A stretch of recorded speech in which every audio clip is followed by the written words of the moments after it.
اخبارك ايه؟ وحشنا والله. والله وانت جدا، عامل ايه؟ ايه؟ بقالي حوالي 4 ايام. عامل ايه؟ انا عارف ان الموضوع ده مش هيعدي على خير والله لا ان العظيم. شاء الله مش هنروح والله البيت يعني وهنروح لعيالنا وهنربيهم وهنجوزهم كمان. انا مش عارف يعني بصراحه، بس انا متاكد ان انا هتشقط في معظم الحلقات يعني، بس لا والعياذ بالله تاخد كتير. متهيألي الناس محتاجه تعرف برضو العلاقه والعشره، عشان في ناس ممكن تكون فاكره ان الموضوع رايح فكره استضافه لبعضينا انت ولا انا. الناس بقى ما تعرفش العلاقه دي طيب شكلها إيه. هفكرك، يمكن انت انا في الذكريات انا عجزت شويه. كنز للذكريات اه شوية. طبعا. يمكن احنا ما كناش في مدرسه مع بعض في الاول، وبعد كده انت جيت لنا المدرسه وكنت اكبر مني بسنتين. ففي مره كده في الصيف سنه 82 بنلعب كوره قدام الجامع في شارع الانصار، لقينا عيل امور كده شعره اسود ولابس فانيلا بولو حلوه وبنطلون بنطلون لذيذ وشبشب اديداس اللي هو غير الشكل دلوقتي خالص. وعجله بسسبنشنز، وايه الواد المحترم صارف جاي. لقيت السباعي بيقول لك ازيك يا مانس، ايه الاخبار؟ اهلا، ازيك يا سباعي، انتوا بتلعبوا كوره؟ فبقول له مين ده سباعي؟ سباعي ده عيشه عمري وجاري وقريبي فبقول له مين ده سباعي؟ قال لي ده مانس، ده جالنا من مدرسه سان جوزيف، جالنا السنه دي وبتاع، كنت انت في اولى اعدادي وانا في 5. ايوه. فلقيتك ايه ده، انا بلعب كوره في الزمالك وبتاع، اجي العب معاكم بكره. قلت له تعالى هات طقم وتعالى. جيت تاني يوم لابس فانيله الزمالك فعلا، وجاي العب قدام الجامع لابس فانيله الزمالك. الواد الغريب ده ماشي لبس فينا زي الوطواط، ما طلعش من وشنا لغايه من 10 دقايق، بقالنا 42 سنه اصحاب. قصه كمان في المدرسه لطيفه، ان مانسي كان بيروحني كل يوم اكتر من ابويا وامي. يعني كان عنده سطوه في المدرسه، وكان عنده عربيه نيفا صفراء بتتغسل كل يوم جوه المدرسه، وبيجي في الحصه السابعه، احنا كنا 8 حصص، بيجي في الحصه السابعه ياخدني من وسط الفصل يخش على المدرسين بعد اذنك بس فادي عشان نروح قبل ما الكوبري يبقى. فكان بياخدني ويروح مروحين، وكل يوم يروحني. بس كنت بروحك بدري. فطلع عليا حاجه لذيذه جدا، قال لي الله يرحم لما كنت بتحط الشنطه بين رجليك وتستناني. ايوه صح فعلا صح. انا كنت بحط الشنطه بين رجلي، وبعدين كنت بروحك بدري صح، عشان ما كنتش بكمل يوم للاخر يعني. ما تقدرش عشان يعني عندي ارتباطات. انت انتساب، فكنت انتساب، فكانت صعب انك تكمل يوم. والله يا فادي انا شايف ان الفكره اللي طلعت بتاعت البودكاست ده يعني انا لما فكرت فيها لقيت ان احنا محتاجين نبقى شويه زي ما بيقولوا على بساطه كده يعني. وانت راجل عندك معلومات رياضيه جامده جدا. مشكلتك الوحيده بالنسبه لي بس ان انت مش دارس شويه، بس يعني بتفهم جدا. ده على اساس ان انت دارس. يعني انا راجل رحت خدت برضو دبلومز من لا ليجا وشويه حاجات شويه يعني. اللي هم بين الصالات دول عارفهم. ايوه عارفهم. كاميرا 9 بيطبع الرسائل في ساعه ونص ويعملها لك سلك، ممكن تبقى سلك كمان، ضارب شويه حاجات سلك ووش وضهر. ايوه ضارب شويه شهادات كده وبتاع. ربنا يبارك. المشكله متهيألي كبيره صح؟ مشكله كبيره وبقالها كتير وشكلها تقعد معانا كتير، ويعني مش حاسس كده ان في حد كين ان يحل. يعني الناس كلها عارفه المشكله فين وعارفه حلولها فين، بس باصه شمال، يعني ما عادش عايز يبص يمين. صح. بس احنا مصممين نخش شمال. بس خلي بالك احنا نفسنا اصلا قلنا انه الفكره ان احنا نقول فين المشكله، ده معناه ان انا وانت برغم خبراتنا وبرغم ان احنا مرينا ولعبنا في اوقات ما كانتش الاهالي ممكن تبقى عارفه. يعني انا كنت بلعب في الزمالك، ابويا ما كانش يعرف ان انا بلعب في الزمالك اصلا يعني. ولحد لما مشيت وما كانش يعرف ان انا بلعب في الزمالك. دلوقتي الدنيا اختلفت، بقى في اقبال كتير على الرياضه عموما مش كوره تحديدا. يمكن احنا بحكم انتمائنا الكروي هنضطر ان احنا شويه تلاقينا بنحاول نروح ناحيه الكوره يعني. بس اكيد الزمن اختلف واتيتيود الناس نفسها اختلفت والاهالي اختلفت. الموضوع بيمشي دايما. الحته الكوميرشال بتبقى طاغيه عندنا في مصر عن الحته اللي تساوي في الاخر ما برودكتيفيتي. انا معاك، هي قد انت دي هو مشروع انا عايز اكسب منه. خلينا نتكلم، هي مش مبره ولا انت فاتح ملجأ ولا عامل جامع، انت بتعمل صناعه تكسب منها، زي البرازيل اللي كسبت منها، وزي مين اللي كسب، بلاد وافريقيا اللي قامت دول بتصدر لعيبه بالالافات كل سنه. هي صناعه بي اند ال، هنطلع منه مكسب. انت مش عامل حاجه تكيف معاك، لا عايز تكسب. بس بلس انك تكسب يبقى تمتع. احنا المنتج عندنا غير ممتع. يعني منتج الدوري لكرة القدم، بما ان احنا الاثنين بننتمي الى كرة القدم، هو دوري غير ممتع. صح. هو دوري كل اللي كسبان فيه لاعب الكرة فقط، هو العنصر الوحيد اللي كسبان. بقيت كل العناصر خسرانه، النادي خسران والجمهور خسران والدولة خسران، كله خسران، واللاعب الوحيد اللي كسبان عربية جامدة، متجوز موزة جامدة، ساكن في كومباوند جامد، معاه مبلغ لذيذ، وبيتمرن كده في اوقات فراغه. يعني لو عنده وقت هنيجي نشوط شوطين في الجول. مفيش عندنا مرمى، عندنا كافيه، عندنا بيتزاريه، عنده حاجه بياكل منها عيش. بره مفيش الكلام ده. مفيش حاجه اسمها لعيب الكوره بره بيصحى الساعه 8 الصبح يروح النادي يروح 8 بالليل. موظف اسمه لعيب كوره. انت الراجل لعيب الكوره بيلعب كوره في اوقات فراغ، حاجز تايم. صح. نازل الراجل حاجز تايم. صح. هي دي الفرق اللي عندك، هو مش مركز، فبما انه مش مركز مش هيديك منتج. فاحنا عشان كده الدوري عندنا وحش. بس عارف، بعيدا عن الانتماءات واهلي وزمالك والقصه دي طبعا، يعني احنا لازم الناس اكيد هتفهم، ولما الناس ان شاء الله تتفرج علينا، تيجي تخش على البروفايلز هتعرف ان احنا زملكاويه نار يعني. بس بعيدا عن اي انتماءات، هو اكتر حاجه تخليك تثبت اللي انت بتقوله ده ان احنا بصراحه صعب ان انا اقول الكلمه دي ان احنا فاشلين تماما، انه مفيش نادي في اي دوري في العالم بياخد كميه الدوريات اللي ممكن يكون نادي في مصر واخدها. مش هنتكلم بقى انه واخدها ازاي ولا عامل ايه ونمشي تحت نظريه المؤامره والكلام الفاضي ده اللي انا ما بشوفوش يعني. بس لو هو في كومبيتيشن مظبوطه، ولو في الصناعه متشافه كويس، ده عمره ما بيحصل. ده مش موجود في كتب الكوره فادي، مش موجود في كتب الكوره ان الناس تفضل تاخد دوري 6 سنين و7 سنين و8 سنين و10 سنين. مبروك عليهم، بس ده معناه ان مفيش حد بينافسهم. بص في دول كتير فيها مونوبولي لنوادي. تركيا، مين هقول دول شبهنا، مش هكلمك في انجلترا، لا هكلمك في دول شبهنا، من الدول اللي هي هنقول نقدر نقول يعني اندر ديفلوبمنت في الكوره.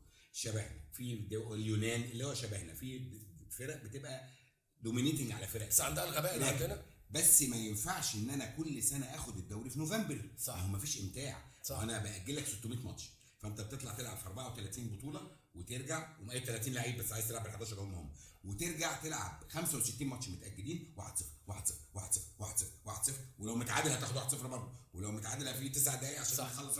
فبتلاقي ان هو فرق ب 88 بونت، واللي تحتيه عنده 34 بونت، فالدوري خلص في نوفمبر. طب فين المتعه؟ يعني احنا بقالنا 20 سنه بنعمل التجربه دي، ما حدش تنبه ان الموضوع ممل. طب انتوا يا جماعه سيبك من الزمالك والاهلي، لو الزمالك بيتعمل له كده هقول نفس الكلام، مش هقول لك لا اصل عشان لا هي ممله. الموضوع بقى ممل، تاجيل تاجيل تاجيل، العب المتاجل كله خلاص ما خد الدوري، وبعدين بقيه الماتشات اللي فاضله فرقه هبطت على فرقه في المنتصف على فرقه في الدافئه، الحاجات اللي احنا عارفينها اللذيذه خد الدوري. ما هو انت مش مساعد ان يبقى في كومبيتيشن. بس هو ما فيش اوبجيكتيف بيبقى ديفايند. يعني انت خلي بالك مثلا تروح، اكيد انت بتقابل كده، ممكن يكون، انا عارف ان انت ما عندكش اولاد، عندك بنات يعني، وده من كرم ربنا عليك بصراحه يعني. لانه انت لو عندك ابن ودخل في مجال الكوره تحديدا، مأساة جدا يعني. مأساة جدا يعني. فانت بتلاقي مثلا ولد صغير مواليد 2015 2014 وبيلعبوا في كرنفال، وتلاقي الاب من بره هاجم يا ميدو، حط رجلك، شوت يا دودي، مش عارف يعمل ايه، والمامز بره يا ايوه توتي ومش عارف ايه، فاهم؟ والولد يطلع مضغوط جدا جدا جدا. وبحس ان المدرب اللي واقف عليهم ده طول ما هو بيشتغل في الشهر في 50 نادي، فما فيش كوميتمنت اصلا عشان يقدر يطور في حد حاجه خالص. خليني اقول لك حاجه، عشان انا وانت مدرسه قديمه. دخول الاهالي في الرياضه، في اهالي بتتدخل بسخافه، صح، في اهالي بتتدخل بصفاقه. بس قصدك تدخل نفوذ بقى لا وكده؟ تدخل ان ابني شبه تريزيجيه ما بيلعبش ليه، نفس المثال كده يعني، ابني شبه تريزيجيه ليه يا كابتن ما بيلعبش، نفس الاعلان كده بالظبط.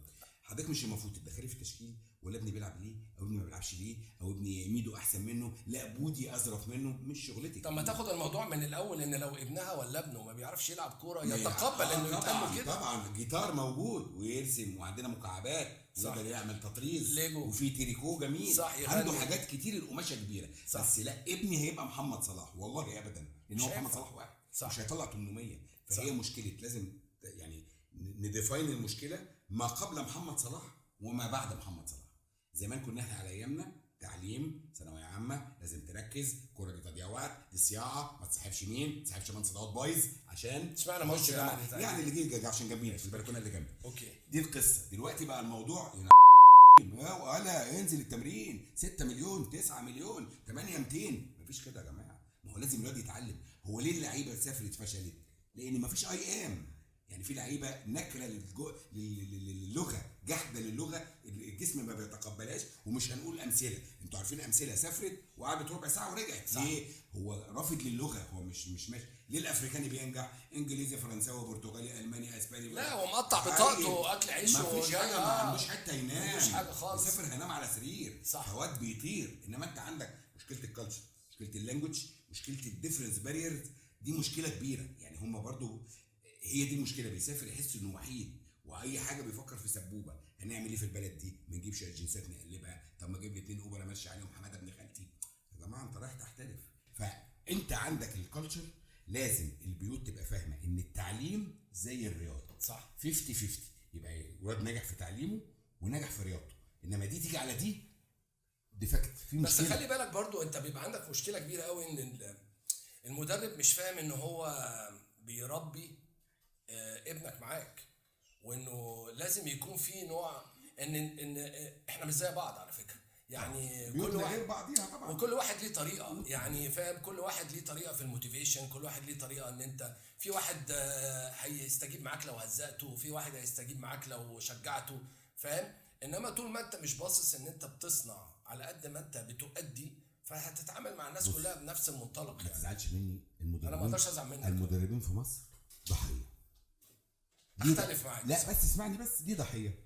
ده راجل ما قراش كتاب، خلص 35 34 كان في المريخ، كان في المصري، كان في بطل كوره، اشترى نوته من المقاولين العرب، حطها تحت باطه، ضرب قلم بيك جواها وصحي الصبح عمل مدرب. مش كده يا جماعه يعني. بس مشكله اتحاد الكوره يا باشا لازم ياخد دوره، اتليست دوره واحده يعني. خد دوره واحده، اي حاجه ان شاء الله، دوره تريكو، اي دوره، خد دوره عشان تبقى مؤهل تتعامل مع ناشئ. انما ما ينفعش عشان انا كنت لعيب كبير كان مارادونا بقى عالمي، هو في اكبر من مارادونا في كره القدم؟ بس انت عارف انا نركع قدامه، صح. مدرب ما نجحش. صح، بس يمكن انا عشان عشت التجربه دي شويه في احدى الانديه، المنتجعات في احدى المنتجعات في احدى الانديه شويه يعني كقطاع كوره وبتاع. دايما كنت تيجي مثلا بيبقى في حاجه في الكوره اسمها التشكيلات اللي هو تيجي من كل سيزون للتاني تقول انا همسك فادي الفرقه المرحله العمريه. مين مدرب فني ومين مدرب عام ومين مدرب ممكن تلاقي تاني. يجي واحد يقول لك مش معقوله يا كابتن منص، انا حضرتك مديني 2014، انا مش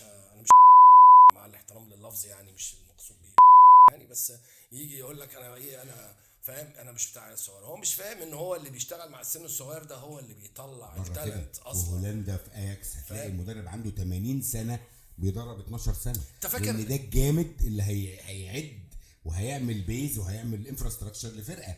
انما انت يقول لك لا يا كابتن ما اخدش انا يا باشا. انت فاكر على ايامنا اصلا ما كانش فيه مراحل سنيه دي، يعني مثلا انت بتلعب مثلا تحت 15 هو في مدرب ثابت، الفرقه تطلع له، هتطلع تحت 17 تروح للمدرب التاني، فاهم. يعني احنا في الزمالك كان كده، ما كنتش تلاقي بيحصل الروتيشن اللي بيحصل في المدربين ده، فاهم. بحس ان احنا عندنا مشكله في البلاننج زي ما انت بتقول، عندنا مشكله في طريقه الاكسكيوشن.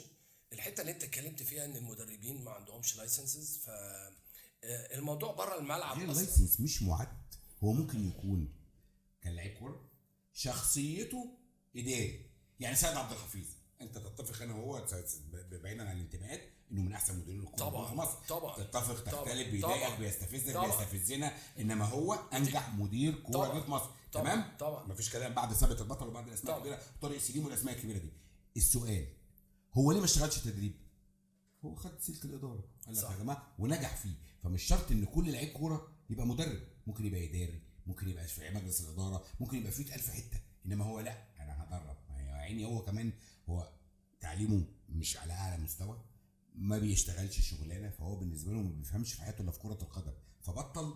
يبقى انا هكمل تدريب، هو لا بيشتغل في شركه ولا هو مخلص تعليمه في حاجه. فهي دي مشكله اللي بقول لك ان التعليم مع الرياضه 50 50. ان لعيب الكوره لازم يبقى متعلم، حته تقعد يا صنايع ولا المهم التمرين وروح التدريب. في تمرين الساعه 10 الصبح، يعني انت بتبوظ النشء. يعني في ناس بتعمل تمرين الساعه 10 الصبح، طب الولد ده المفروض انه عامل محاره، يعني خلص مثلا طرطش اول وش وهيرجع يتمرن ويرمي تاني وش. ما هو يا جماعه انت بتساعده يتعلم ازاي كده. فلازم ان النوادي اللي هو انت يا بابا مش متعلم، بس انت عارف ايه الغلط؟ اتعلم ولازم تتعلم. بس انت عارف ايه الفكره والموضوع ده؟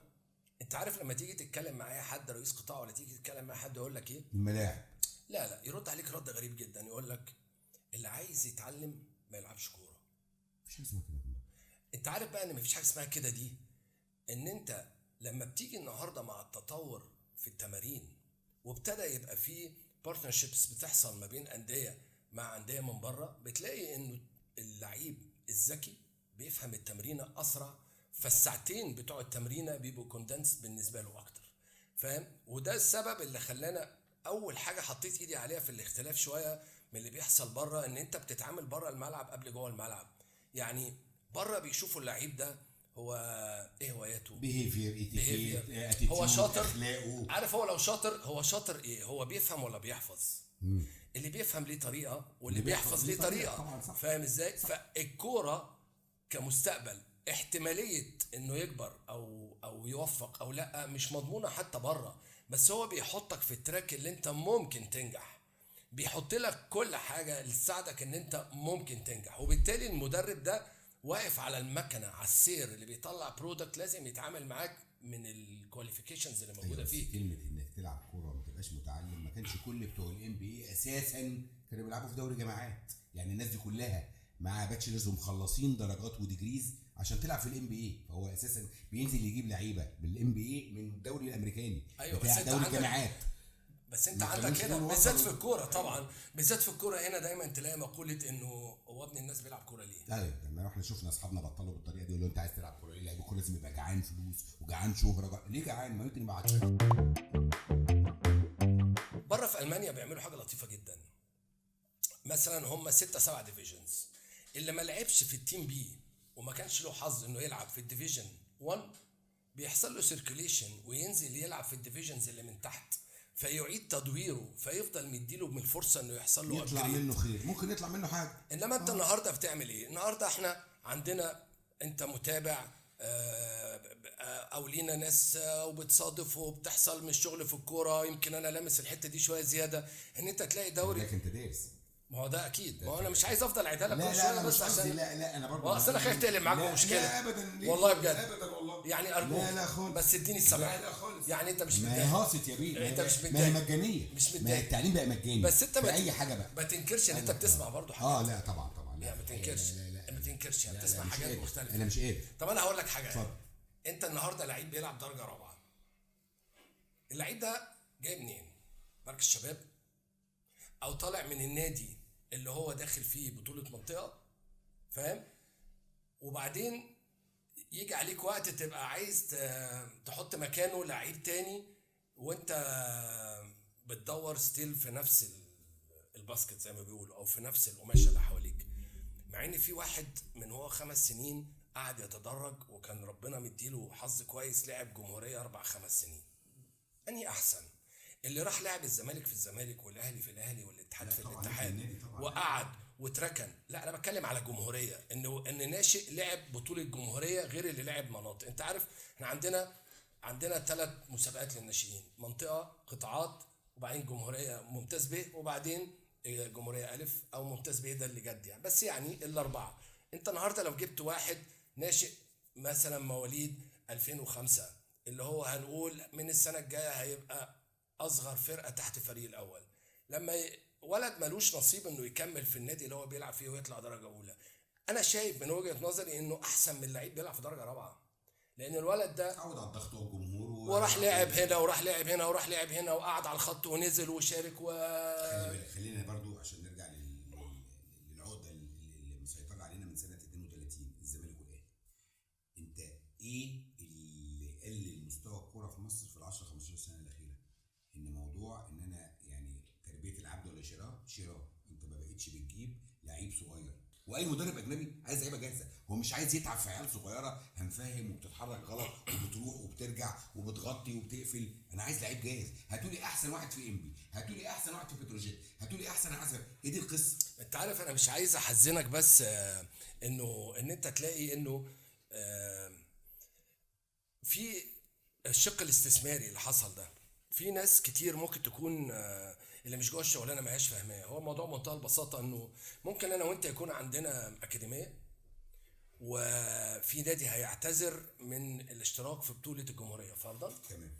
احنا بنخش نروح نديله 10 جنيه وناخد الفرقه نخش بيها، ومش شرط ناخد اللعيبه اللي معاه، احنا معانا لعيبتنا نروح نبيع اللعيبه دي لكل لعيب ب 10 جنيه. يعني في اوروبا ودول المتقدمه بيسموه اوت سورس. انت عملت اوت سورس الفرقه، عملت اوت سورس الفرقه، خدت فرقه ال 17 ولميت انا فلوس وخدت منه فلوس، اخدت منه فلوس وهو يدور. طيب في الاخر هو اللي عمل الموضوع ده، برافو شابو، هيكسب جدا جدا جدا، فاهم؟ في الموسم هيكسب رقم كويس، ربنا يبارك له، بس هو ما انتجش حاجه خالص، لان هنرجع لنفس مود الاكاديميه، ان انا دافع لابني 30,000 جنيه 35,000 جنيه. وصدقني الرقم اللي انا بقوله لك ده انا مش بقوله مثال، ده رقم فعلي بيحصل. اللي هي تدفع 35,000 جنيه عشان الواد يلعب. عشان الواد يلعب وبيلعب. بص يا فادي، في ناس بتدفع ملايين عشان يلعب، صدقني ملايين ملايين.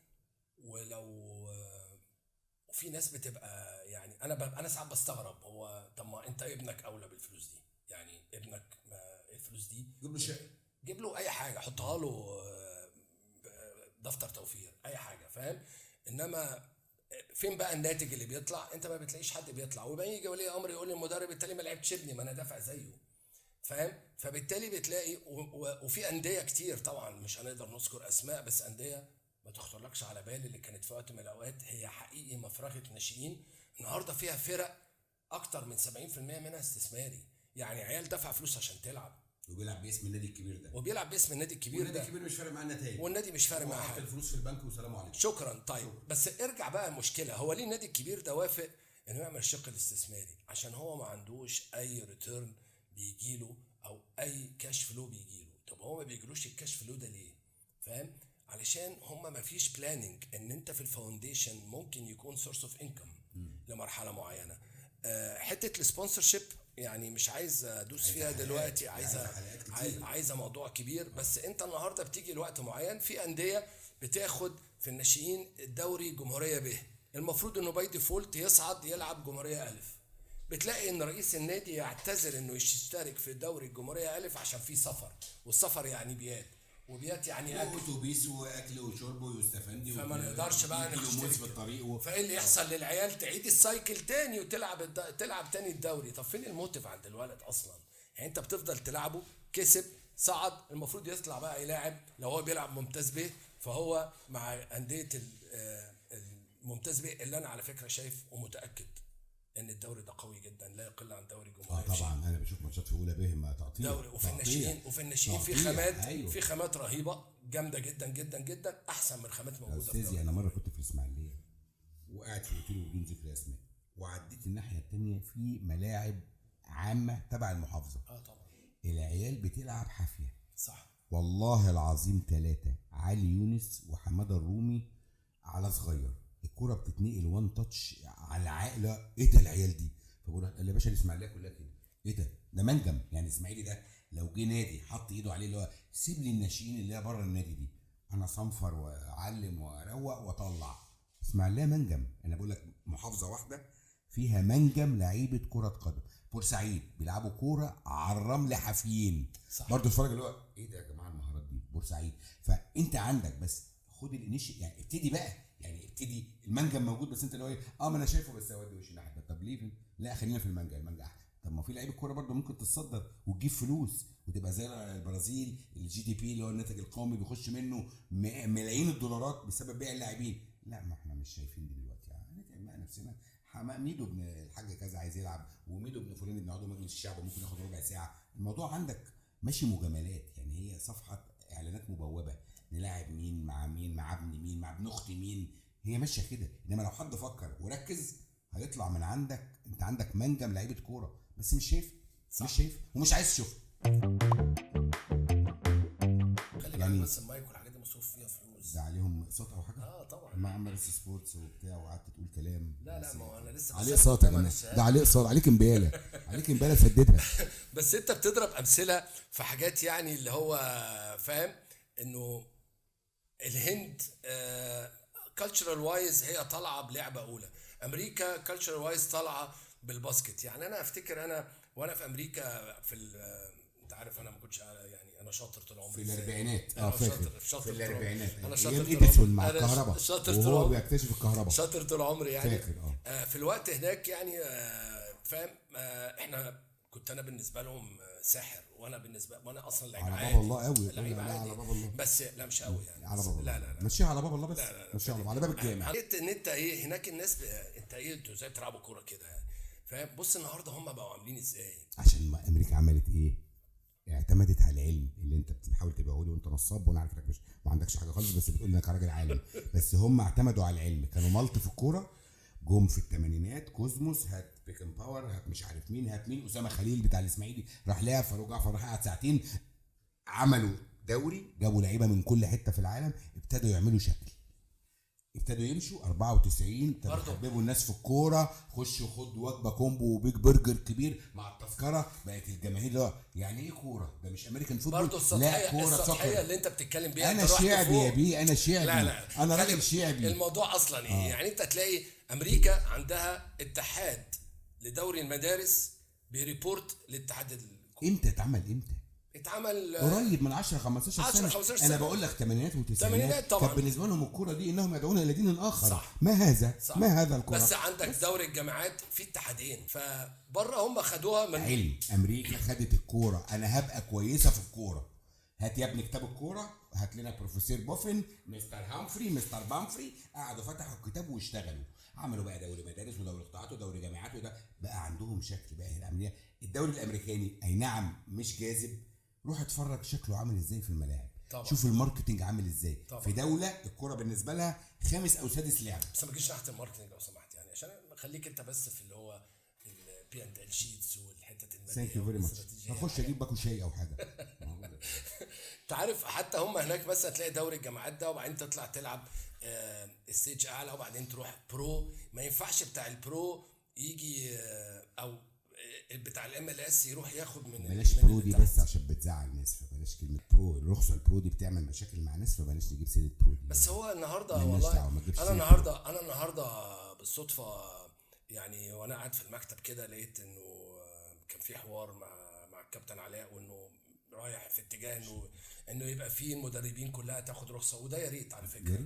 يا ريت على فكره، يعني انت ده المفروض اللي انا قلته لك. هو المدربين هم ضحايا، المدربين ضحايا في مصر، محدش عدهم، محدش ثقفهم، محدش دربهم، فما تجيش تطلب منه دلوقتي يبقى مدرب كويس. يبقى مدرب كويس منين؟ هو مش اي واحد واقف في الملعب وماسك اجنده المقاولين العرب هيبقى مدرب، ما ينفعش. ايوه بس ده تالنت. بس انت ممكن تقف في فاتي تتفرج على ماتشات في الناشئين، تلاقي مدرب هو نفسه عايز ينجح، فتلاقي مثلا بيخلي الولاد تلعب كرة من تحت وبيبيلد اب ومش فارق معاه النتيجه ايه اللي يحصل. هو الفرق بمنتهى البساطه فادي، احنا هنا دايما المدربين عندها بيرسبشن انه باصص للنتيجه مش باصص للديفلوبمنت. انت مفيش ناشئ بيلعب ايكوال بلاي تايم، انت متخيل ده؟ يعني انت ممكن يكون ابنك ما بيشاركش قد واحد تاني في الفرقه، فانت عمرك ما هتقدر تحكم ان الولد ده كويس ولا وحش، ما هو البلاي تايم ما هوش كونستنت. فاهم؟ فانت عايز تكسب، عايز تكسب. والله ابهرتني، والله ابهرتني بمجموعه مصطلحات. انا في الحقيقه يعني افخر اني قعدت مع واحد زيك. والله ما بس هنفضل قاعدين العمر لا كله. ميرسي قوي بجد، حاجه يعني النهارده جرعه علميه. بس المهم ان انا الاقي منك يعني لا بتعليم. تلاقي مني انا شعبي يا بيه، تلاقي مني مش لا بس هتلاقي مني شيتس، بس لعلمك انا هتلاقي مني بيانديل وهيجي حوار لما نيجي اكيد انت هنروح بيك لحوار بتاع ازاي يكون شكل الار او اي اللي ممكن يجي من ورا كده. بس انا بشوف مدربين بتبقى هو عاوز يحس ان هو عمل حاجه. انت في مره من المرات لولا بس انه ما ينفعش ان احنا نليك حاجات، بس احدى اللعيبه المهمين جدا عندنا في المنتخب كان مع احدى الاعلاميين الكبار في احدى البرامج، وكان بيتكلم ان هو جه عليه وقت المدرب مشاه من قطاع الناشئين وفضل يمشيه ويرجع، يمشيه ويرجع ويمشيه ويرجع. ماشي، بتحصل مقدر، بيحصل. بس انا بقى لما سمعت الفيديو وقعدت افكر شويه، ما بصيتش للعيب اللي ربنا كرمه ونجح ووصل بقى من اهم اللعيبه عندنا، لكن انا قلت المدرب ده اللي عمل كده هو بينه وبين نفسه اصلا شايف نفسه ازاي. يعني انت ممكن الخلاصه شويه ان في مدرب ممكن يلمع اللعيب جدا ومدرب يموت اللعيب جدا. وصلاح حصل له كده، فاهم؟ فانت صلاح في تشيلسي مات، ولما راح ليفربول بص بقى بالظبط. هي طبعا بتختلف، في كيمياء بيبقى مع المدرب، وفي مدرب عايز يساعدك، وفي مدرب عايز يهدك. انا بحس ان هي بص المطبخ ده الكومبوننتس بتاعته حاجات كتير جدا. بيت لعيب عنده موتيفيشن واصرار انه عايز يكمل، مدرب يحس شويه ان هو بيصنع شيء، قطاع بيدعم ناشئين. وده اللي انا بستغربه ان النهارده الدوري عندنا الانديه الاستثماريه بقت في الدوري المصري كتير. على فكره انا مش ضد ده، انا مش ضد ده خالص. يعني انا شايف انه هو المشكله الوحيده بتاعته ان مفيش جماهير، فاهم؟ والجماهير بتضعف الرغبه والموتيف عند اللعيبه بنسبه 90%. انا معاك جدا، لان احنا اتعودنا ان الجمهور بيروح التمرين يشتم في اللعيبه ويشجعهم. بص عشان احنا برضو اولد سكول، خلينا نتكلم يعني احنا من الناس اللي شافت الاسماعيلي المصري والاتحاد وغزل المحله والمنصوره ودمنهور وغزل دمياط وغزل شبين وجمهوريه شبين. هي دي اللي احنا طلعنا عليه، هو ده اللي احنا طلعنا عليه. انما دوري الشركات اللي احنا بنتفرج عليه ده فيري ديفيكلت، ما ينفعش نكمل كده. ما ينفعش ان انا بروح الاستاد بلاقي التراس بتاع فرقه 20 30 الف والناحيه الثانيه زيرو. ما فيش كده، ما فيش حاجه اسمها يعني شركه تلعب في دوري الشركات. وات اف ان كل الشركات الكبيره دي كانت سبونسر لانديه شعبيه. يعني انا نادي المنصوره حطيت اللوجو بتاع اكس من الشركات، الاتحاد حط اكس من الشركات، اوبريتور من بتوع الجي اس ام حط على غزل شبين. هتشوف دوري حلو، هتشوف الجمهور بيرجع، وهتشوف منافسه وكومبيتيشن. انا فرحتي ان انا رايح اتفرج على غزل كذا او اسمنت كذا او بترول كذا. مين دول يا كابتن؟ انت دلوقتي تعرف دور الشركات. انت دلوقتي بتسال ان هو فين المشكله ان ده يحصل، صح؟ هي دي كانت المشكله. بدايه انهيار الكوره في مصر هي اندثار. شوف الاندثار دي لو قعدت 100 سنه تتعلم في الحاجات الموضوع لا بين الصالات مش هتلاقي اندثار. دي صعبه قوي اندثار اللي فيها اندثار. شفت لساني؟ اندثار صعبه جدا. اندثار الانديه الشعبيه بسبب ان انت هم غلابه جدا، ما عندوش اي انكم، ما عندوش اي موارد، ما فيش اي سبونسر، ما فيش اي دعم. الحكومه هتدعم مين ولا مين ولا مين ولا مين؟ فهو وقع، نزل درجه ثانيه، نزل درجه ثالثه، راح في الوبا. طب انا اسالك حاجه، طب هو ليه تفضل الانديه مملوكه للدوله وهي ما هيش بتصرف عليها؟ كلام جميل. يعني انت مع خصخصه الانديه مليون في المية. جميل. فانا وده اللي يخليني اقول لك ان الشركات، ان الانديه الاستثماريه دي لو اتحط لها جايد لاين مظبوط بطريقه الاستثمار في مصر، وده الحته دي هنروح لها في حلقه تانية عشان شويه حلقات برضه. بس هي الفكره ان انت النهارده انا بقى بشوف ان الانديه الاستثماريه دي لازم دايما تكون انت اجمل حاجه في الحياه، او بالنسبه لك عشان توصل للاوبجيكتيف بتاعك كبني ادم طبيعي، هو ان انت تبقى عارف انت واقف فين يعني ورايح فين بس. وانت اخرك ايه يعني. ايوه ازاي انت عارف يا فادي، المفروض كل الانديه اللي في نص الجدول تبقى عارفه الاوبجيكتيف من تواجدها في الدوري. يعني انا مره شفت المهندس ايمن الشريعي في احدى الحلقات في مداخله مع كابتن سيف زاهر، وقال انه كل قطاع الناشئين من اول 2015 او 16 للفريق الاول معروض للبيع. انا بصراحه احترم الفكر ده، لان هو عارف ان هو مش هياخد دوري، مش هياخد كاس، مش هيلعب كونفدراليه، مش هيلعب بطوله افريقيا. فزي ما كنا بنتكلم ان فكره ان يبقى في دوري شركات انا مش ضده من وجهه نظري، لو هيبقى معمول بالمسمى الصحيح اللي ينفع يطلع لعيبه تبقى محطوطه في فاترينا بتلعب الماتشات مع الفرق بتاعه المقدمه او الفرق اللي عندها القدره الشرائيه انها تشتري. وده ليه تاثير كبير جدا جدا جدا من الناحيه الاقتصاديه. وعندنا اللي بيحصل في السعوديه اكبر مثال حي لده، وده محتاج له حلقه كبيره جدا لوحدها. الناس خدت مفهوم السبورتس ماركتنج وراحت طبقته مظبوط جدا، مش بالغرض ان الدوري السعودي يبقى رانكت من وسط دوريات العالم. ده شيء مش عايز اقول انه صعب. انت ايه رايك كمان في التجربه السعوديه؟ انا شايف ان هي هما الغرض منها مفهوم السبورتس ماركتنج يا فادي، هو ان انت اما تعمل ماركتنج لسبورت او ثرو سبورت. هم خدوا السبورتس ما هي الا فيكل، اداه يعملوا بيها بروموشن للبلد. انت النهارده فيري سيمبل، نص التعداد تحرر. المراه في السعوديه بقت تلعب رياضه، ساقت ولعبت كوره وراحت الجيم وركبت عجل انت متخيل البرشيزنج باور شكله ايه؟ الناس دي راحت تشتري لبس بتاع رياضه ولبس خروج وقعدات ومش عارف ايه. هم خدوا البلد يحطوها شويه، مش اقول لك ان هم دبي في الفيجن، هم هيروحوا ابعد من كده بكتير جدا. بس الكواليتي بتاعت الدوري انت متفق معايا ان هي مش فيرست كواليتي؟ لا طبعا. كومبيرد بمين؟ لا يعني مثلا هو جلبوا كميه لعيبه واسماء، سيبك ان الناس جايه تعتزل في دار الحق، لعيبه كبيره جدا في السن وجايه تبطل، بس الكواليتي بتاعت الكوره ما حدش فينا بقى جري جاب بقى SSC وعايزين نشترك وندفع، يعني ما عملش الاتراكشن ككوره اللي احنا كنا متوقعين ان هي هتعمله. لا بس خلي بالك، عمل امباكت ايكونوميك على البلد، بس خلي بالك عمل ترافيك على البلد، صح. عمل ترافيك للملف بتاع كاس العالم سنه مش عارف 2030، عمل كده. انما ما بقاش فيه جذب لكره القدم. بس خلي بالك في سيرفرات وقعت اول لما حصل كده SSC والستريمنج اللي كان بيحصل على شاهد، في سيرفرات وقعت. يمكن سيرفرات قديمه او فيها شويه باجز وشويه متفيرسه زي ما بيقولوا. صدقني هو الموضوع بالنسبه له مش موضوع دوري. يعني الموضوع انت شايف ان هو الكوره بالنسبه له حاجه من ضمن حاجات لجذب نحو المملكه وتحرير المملكه اكتر منه كوره ولعيبه واحنا بنصدر لعيبه او بنستقطب لعيبه اجانب. القصه مش كده، لان في لعيبه ابتدت ترجع بالظبط كده. يعني زي الناس سابت الدوري. في احدى البراندات الرياضيه اللي هي اوريدي موجوده في جوه المملكه بالتارجت انها تفتح 120 ستور. انت متخيل يعني في كاباسيتي. ده معناه ايه؟ ده معناه ان في ديماند. فهو لما جاب النجوم زيك هو كان عاوز يخلي انظار العالم تتجه نحو السعوديه. ولما عرضوا العرض ده على صلاح علشان تبقى مصر العيون المصريه تروح تبص عليهم، فاهم؟ انما هو مش هيكمبيت مع البريمير ليج ولا مع الليجا ولا مع البونس ليجا.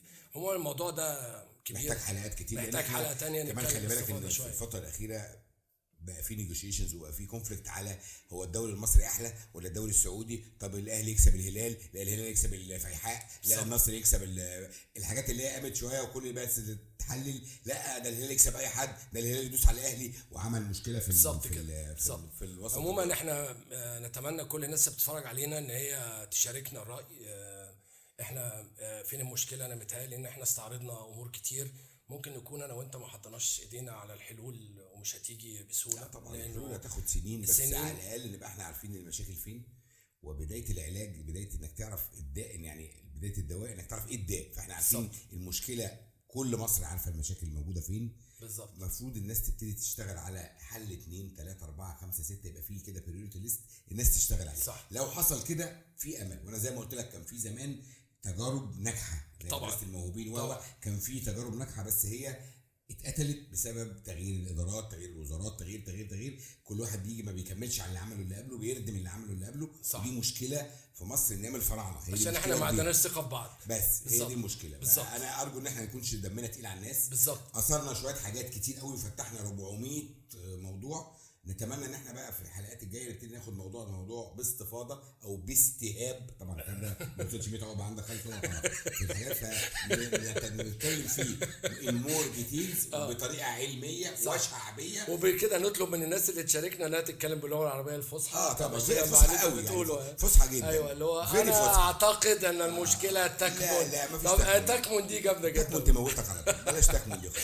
اوكي يا جماعه، ميرسي جدا على كل سنه وانتم طيبين، بنشكركم جدا ورمضان كريم عليكم. استنونا الحلقه الجايه شيقه جدا جدا جدا جدا في حاجه جديده في الرياضه مش موجوده في مصر بالقدر الكافي، مع اننا محتاجينها جدا. استنونا ونشوفكم على خير. ميرسي يا فادي. شكرا يا مهندس، اشكرك. حاسب بقى، هات الفاتوره. شكرا.